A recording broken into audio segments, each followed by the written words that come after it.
French President Francois Hollande was, in May last year, the first Western head of state to visit Cuba after the thaw in relations between the Caribbean island and the US.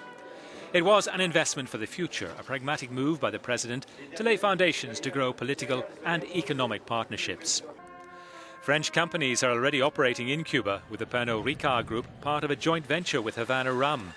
The company's subsequent global growth has been hailed as an unbridled success by International Managing Director Jerome Cotin-Bizon.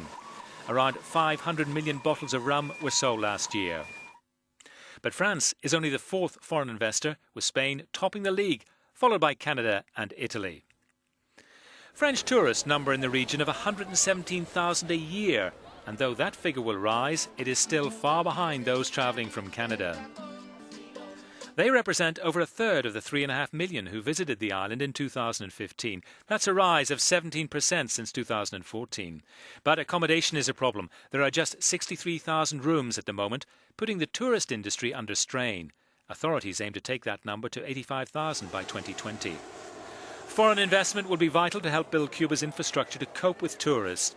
Industry experts have voiced their concern the island will not be able to absorb an even greater surge when US commercial airline and ferry services start later this year.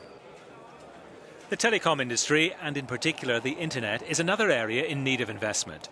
Cubans had to rely on access via satellite to the web due to the US embargo. In 2011, Venezuela laid a fibre optic cable. The US has proposed a similar link between Havana and Miami. But still, only 150,000 Cubans were able to connect to the web each day in 2015. There are 11 million inhabitants on the island. European businesses are now visiting Cuba in an unprecedented number.